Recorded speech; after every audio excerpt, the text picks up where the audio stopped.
You're listening to the HNC Let's Talk podcast, hosted by Dexter Brooks. Thanks for tuning in to HNC Let's Talk podcast. We partner with subject matter experts to provide candid conversations on health and lifestyle. Here at HNC Let's Talk podcast, mental, physical, spiritual, financial, and health are all connected. This episode of HNC Let's Talk podcast is sponsored by HealthNet Co. Together, we make insurance simple.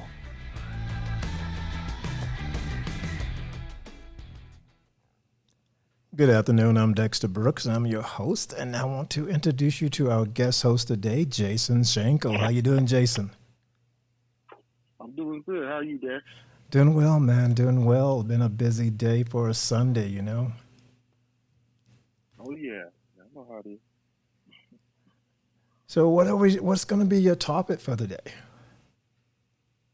So the topic for the day is going to be, how are you handling your stress? How are you handling your stress? That's a good one, especially right now. Right. Definitely. The landscape of things are changing a bit. A lot of cyber world things and stuff like that. So the reason why I chose to name it that is because, I'm around working on my harmony, working on healing things and stuff like that, and really just that stress meter, because the thing is the show must go on. So I know that there's a lot of people working from home and having to adapt and doing Zoom sessions and things like that, and just the landscape of how we communicate and the definition of interpersonal communication is changing a bit.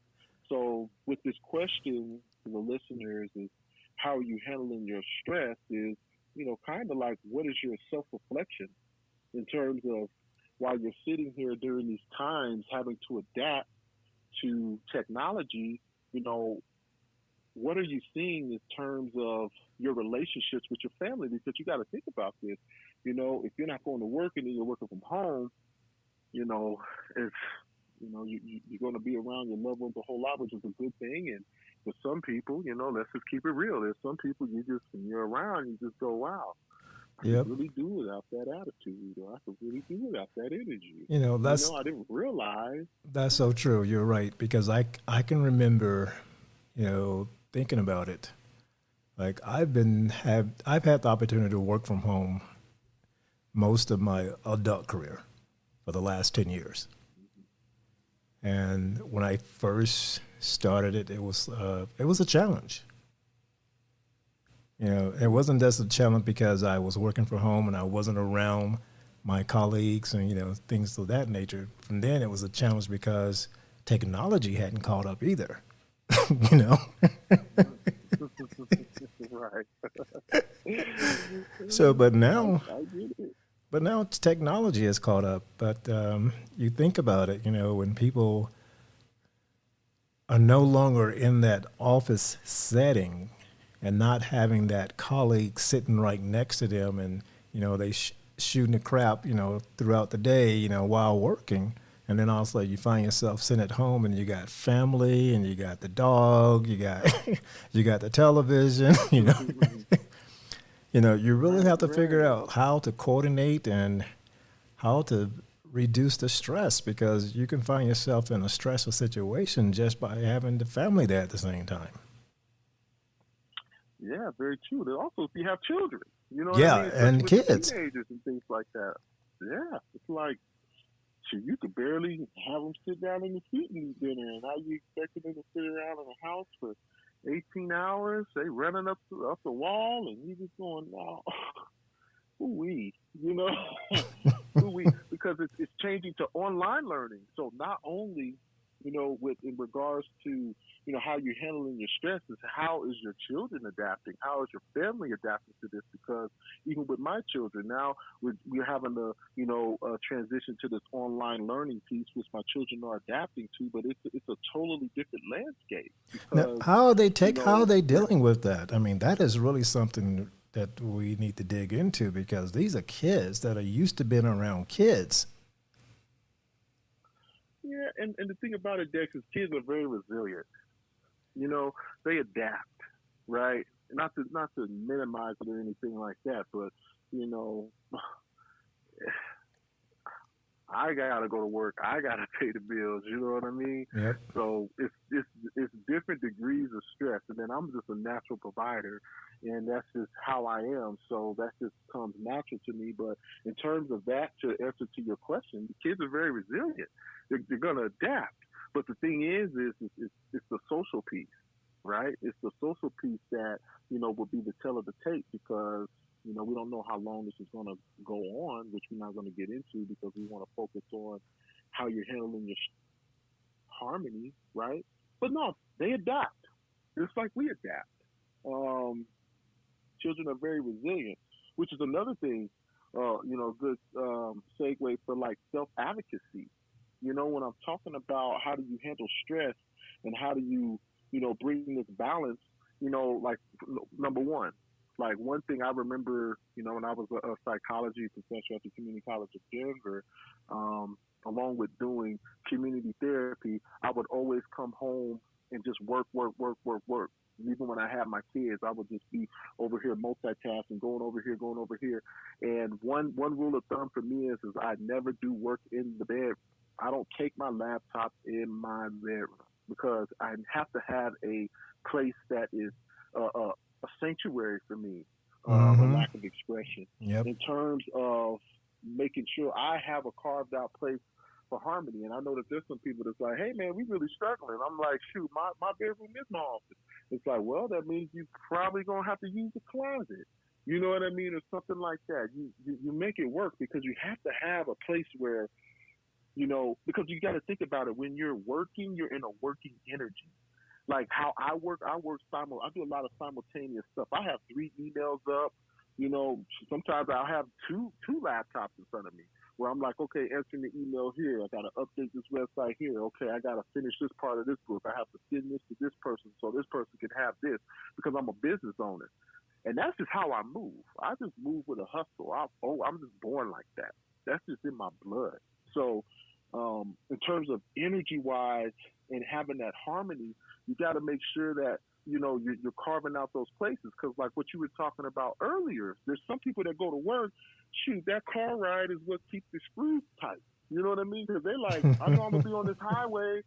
I love my family, but you know what I mean. This is the time for me to listen to a podcast. This is the time for me to listen to my music, turn it up on 38. You know what I mean, and just blast it out. You know what I mean? That type of stuff on the highway, and it's totally different. It's totally different in terms of balance. You got to think about it. Let's say for the people that are already self-caring and already have a routine, right? Oh, yeah. Routine is being interrupted naturally. I know. I've told a lot of my friends one of the things they should do is even though you're working from home, you need to get up in the morning as if you're going to leave the house. Okay, so don't change that routine. Get up, take a shower, put your clothes on. If you're going to have your coffee, to get your coffee. If you're going to prepare some breakfast, do that. The only difference is you're just not going to walk out that door, Right, but you need to right. keep that routine the same. And once you get that down packed to the fact that you're knowing that you're home, then you can start to maybe deviate from that routine a little bit. Like I said, I've been doing the remote home type thing for quite a long time. And when I do it, I normally have my little space in a corner, or a separate room. I get up, do my routine. I turn the television on. The sound may not be on, but it's on. Right.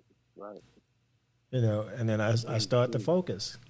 And then I also make sure that I still do the same thing. If I get up, take breaks, sit back down, same way if I was in the office. I won't deviate from that. But like I said, the stress comes from when you got the stress come from when you got the family at the same time because they're gonna want attention at the same time. They're gonna come in the same room. They're gonna sit down and chat. So that's where the stress comes from. Then you got to start setting boundaries and rules, and it's like, okay, this is my time to do this. Not trying to isolate, but you got to get the job Right. done. Right. Yeah. I mean, I agree with that rule of thumb right there because you got to think about it. It's kind of like a muscle memory. You know what I mean? It's like kind of like muscle memory, but instead of muscle memory, it's like energetic boundary energy, right? Mm-hmm. Because, like you said, having to carve out that space, and having to, and it's the thing. There's a lot of things that you may be realizing at this moment. You know what I mean? It may be like, wow, I didn't realize that this was so prevalent in here, or just the conversations we'll have, and then and then also, I mean, there's good optimistic things going on. The polar opposites happening too, because for some people that are already been in like trauma loops, or been or experiencing triggers, or in toxic relationships, if anything, it magnifies it. So it's going to make it even more tense, right? It's going to make it more so like, okay, well, you've been going to work every week, and now you in the house, and it look like you don't ever damn work. What you been doing? Let's get da da da da da. And it's just like, But like to say, well, it's the not, it's the socializing that you miss. You miss that piece where you get to see A, B, C, and D. This person, that person. You get to catch up. That socializing, that piece right there is so important. It's like, how do you yeah, incorporate that to working at home? Do you start having I guess, a Zoom meeting with the people that you was close to just to kick it a little while? You schedule it out. You all right, jump on the same calendar. Say, hey, in 15 minutes we're gonna take a break. yeah. I get it, and then also, coupled with that in terms of, you know, depending on the profession, because this is the thing, like even take me for example, being a therapist, I'll adapt because I have to, but the thing is there's so much there's so much language spoken without words, body language, facial expression, energy, things like that. Because I'm very good at what I do, and I love doing what I do for a living. It's a blessing.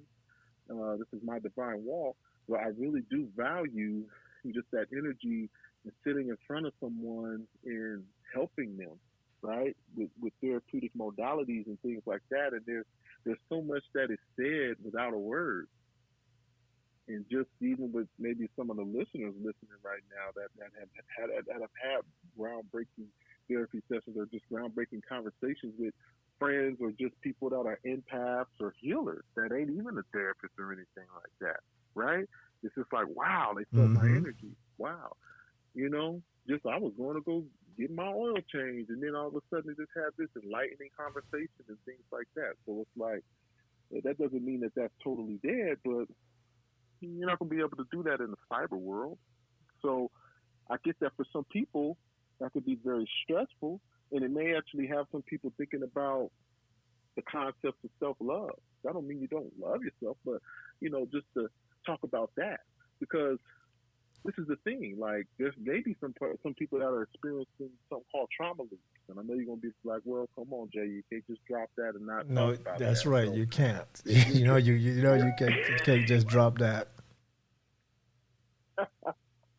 yeah, so trauma loops often are interchangeable with like people that become codependent like activity, right? Uh, instead of it just being with a person, you can be codependent on toxic things that you do with yourself.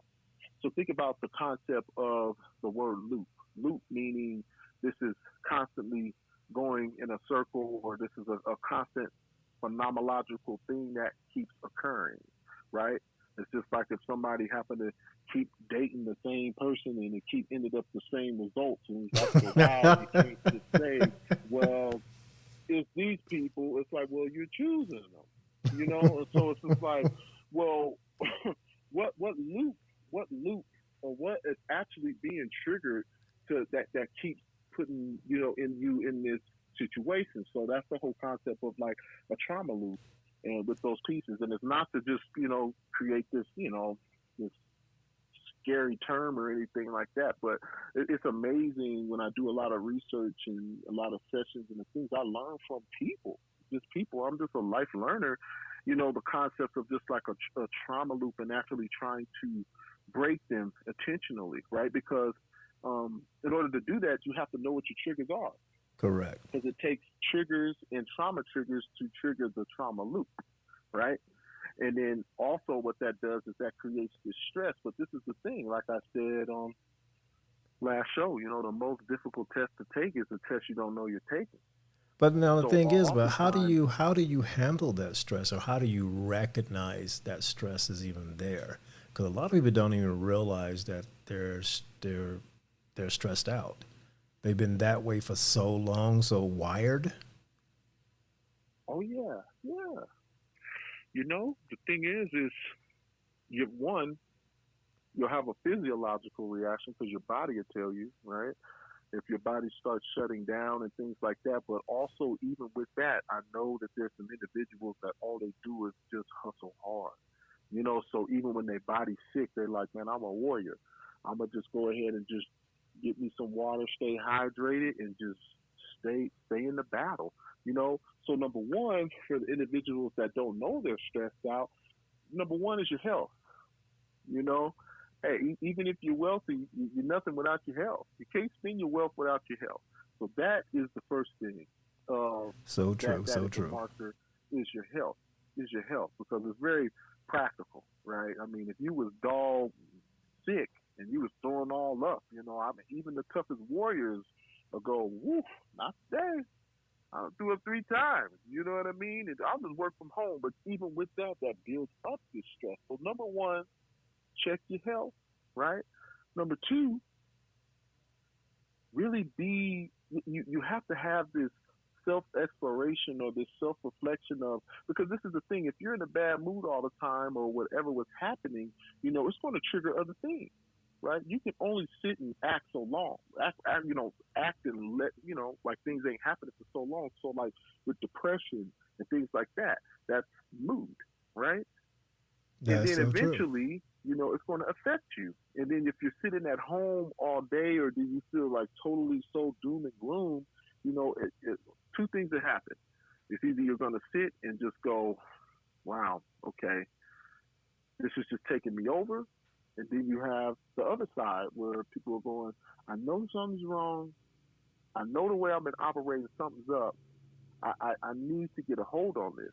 Because one thing that, like I said a minute ago, the most practical thing is health. When you're sick and you can barely get out of bed, and this is the thing, a lot of times it may not even be, like your stomach. It may just be, like your shoulder. All of a sudden, you just get these sharp pains. And it's just like, well, dang, I ain't been playing basketball. I ain't been doing nothing like that. But this is the thing, your body is responding to the way you operate and the way that you constantly move. It's almost like being an athlete without stretching. You can only do that for so long until you tear something. Yeah. Even LeBron James got stretched. You know what I mean? And so when you look at that analogy and we talking about stress, what are the triggers? And for the people that are like, I don't even know if I'm extremely stressed out because this is just how I live. This is just how but this is the thing. You're not going to get to that point to put your hands on the stress to change it until you're able to acknowledge it. If you're driving 100 miles an hour, you're not going to be confused between 100 miles an hour and 50 miles an hour. You You know, get pulled over, you're going to know pretty damn quick. But that's like I'm trying to think of the senator that I don't know if it was Rand Paul, one of the senators who just recently tested positive for coronavirus, and what was the story? He went to get the test, went back to work, found out he was positive, went back to work. Running on stress. Because there was so many deadlines that the things that he had to have to get done, but he's basically running on stress. yeah, and he's probably been running like that his whole life. His There's whole a lot life. of people that can identify with that. Correct. I mean, I can identify with that because this is how I move. But I've had to learn over the years that it's just, there really is an art to not caring. There's not giving a damn, right? There's not giving a shit, and then there's, well, situation or whatever was happening, how much energy am I going to give this? That's why with my motto is like, there's an art to not caring. There's some things that, they don't get that many tally marks because, the brain is like a filing cabinet. It's like a data, and it's just like, what are you going to let take up your space? I mean, what are you going to, what are you really going to let take up all of this space and this emotion and things like that? So, it's an art to not caring. I mean, I'm not saying be irresponsible, but you gotta. It's just like, okay, all right, they made a mistake on a payment or something like that. You know that it's Sunday, what you gonna do? The places is closed. You gotta wait till Monday. You gotta say, hey, look, y'all gonna have to correct this X, Y, Z. Yeah, it's irritating, but that's the thing. Another useful tool, a cognitive behavioral therapy tool, is something called the catastrophe scale, right? And how this works is so the whole point of the catastrophe scale is to manage your self-talk and to know the difference between what a violation is versus what's hurting you versus what's just making you uncomfortable, right? And where the distortion comes in at is when you're treating things that you're uncomfortable about as violations. It's just like, oh, he didn't call me back. Oh, I'm blocking you. It's just like, well, was that really a violation, or did that just make you uncomfortable? Or I mean, did it hurt you that they didn't call you back? Because even if it's in the category of hurt, how did it become a violation, right? And that's where the distortion comes in at. And we do the same thing with stress. When we go, I could carry that couch by myself, and it's just like, you might break your back. You might want to get somebody to help you take this up the stairs a bit, right? So there's ego playing in this. It's not just this, it's not this mystical thing that falls upon you and all of a sudden you're like, I didn't know I was this stressed. I get it. You can say that, but you've been going. So you've been going and going and going and going and going and going. And the thing is the interesting thing, Dex, is even while this is happening with the landscape of, in terms of, having to stay in the house a bit more and move differently, you notice, like I said, the clock doesn't go back. We still moving. We still moving and grooving. We still going forward. We still, we're adapting. So that's the thing. If we're not taking these moments to realize, well, what am I really doing with this stress? I mean, it's this because there's some people that if you don't get your stress managed, I mean, it has killed a lot of people. Yeah, high that is so blood true. pressure. It's not a joke. It's not a joke. And you could talk to that, like. That's one thing I'm thankful for. Pressure. Out of all my siblings and my parents, I'm the only person in my family who doesn't have high blood. Why is that? Why is that? I learned early. What do you do so different? I learned early how to manage my stress, my man.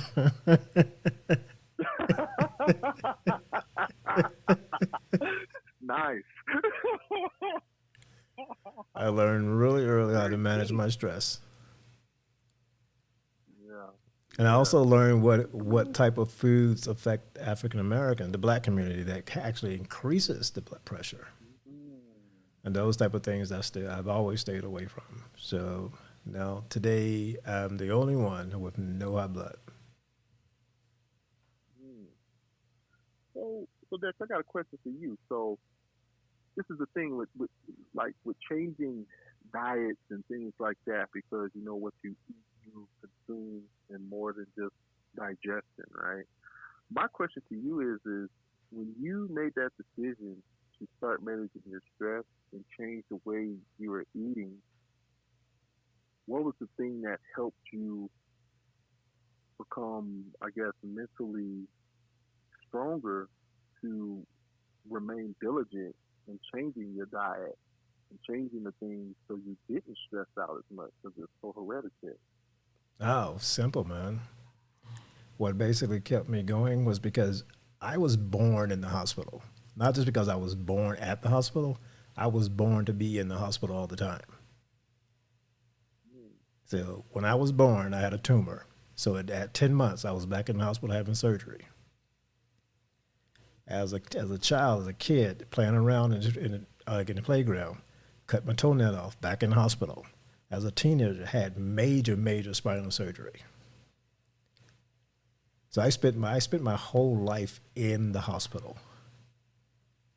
But the thing about it, every time I go to the hospital, they check my blood pressure. Your blood pressure is great. I go with my siblings or my parents. You need to do something about your blood pressure. And just listening to them tell them that blood pressures were so high, and me doing, well, nope. And I pushed myself away from the table, especially as a teenager living at home. Because, your mom cooks. She cooks all that great food. That's all that greasy food, and all that. And I don't eat any pork, and I never have ate any pork. And I just push away. And I just go stand my ground to the family. Nope, I don't eat it. Nope, I don't want it. Nope. Just that simple. So I just had to make a choice. Was I going to spend my life in the hospital or have a life? Wow. Pretty deep. That's pretty deep. I'm pretty sure there's some people listening that's their story. Mm-hmm. Right? Yeah, you have to make a choice. You have to make a decision. You have to make a choice. How you want to spend your life. Wow. And that's so true. So true. So true. Wow. Well, this is a pretty good show with a lot of the things that we're talking about. Hopefully, with some of the listeners, how you're handling your stress. Hopefully, during this podcast today, this has you thinking about how you operate and actually how you are, managing your stress and what you're not only how you're managing your stress, but what are you putting the measurement up to? Because Absolutely, a lot of us, a lot of us are, breadwinners, providers, protectors, and things like that. That measurement stick is going to be so tall. Sometimes you got to go, I'm human. There's got to be a different way to do this.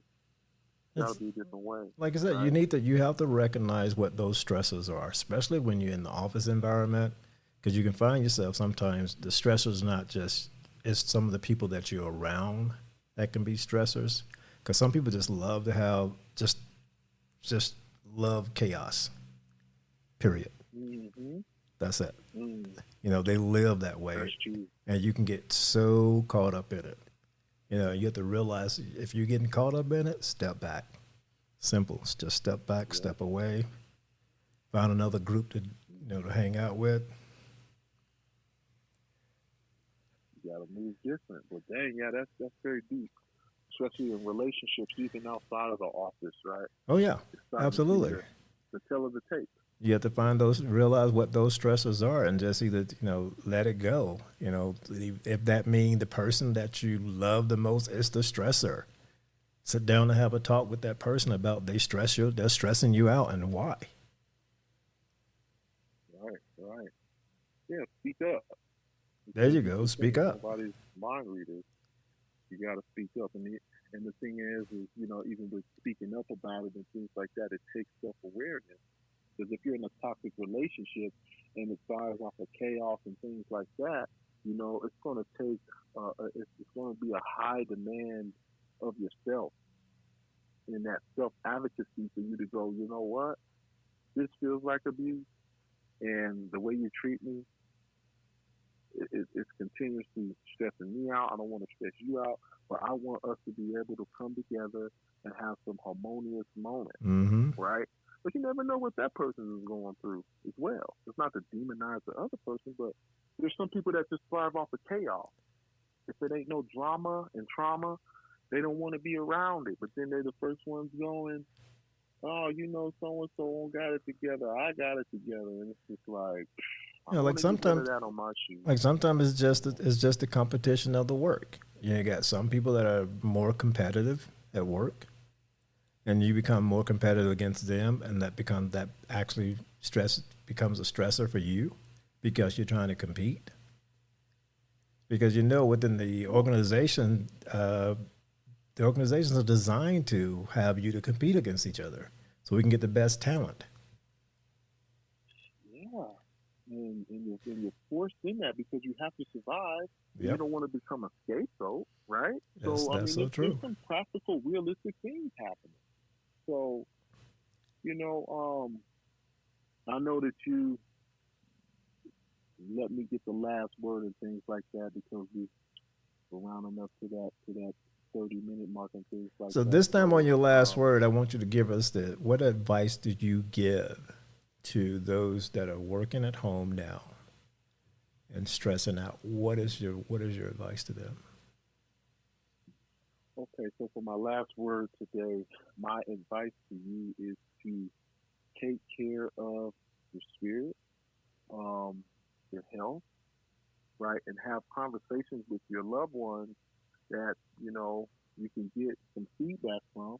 And I understand you can't go to everybody because you're like, yeah, that's my loved one, but strangers treat me better.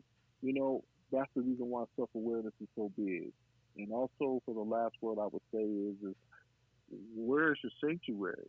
Right? Where is the place that work energy is forbidden to go into? Right? Mm, Because good. these are energetic boundaries. You have choices in the matter. And your routine is what's going to influence your health and your energy, and even with your spirit. You cannot spell spiritual without ritual. So, regardless, you have a routine and you have a pattern, or if you have a ritual, all of this stuff has in common is energy and how are you going to balance that harmony and the choice. What's Absolutely. your choice? Absolutely. Perfect. All right, Jason, with that, we're going to sign off. I want to thank you, Jason, for joining me again today as a guest host. And do definitely want to give a shout out to everyone that's working from home, and hope you guys take a moment to listen to this and take notes and start to make some changes to adjust your own lifestyle and get rid of those stressors. And with that being said, we're signing off. Thank you, everyone. Have a great evening.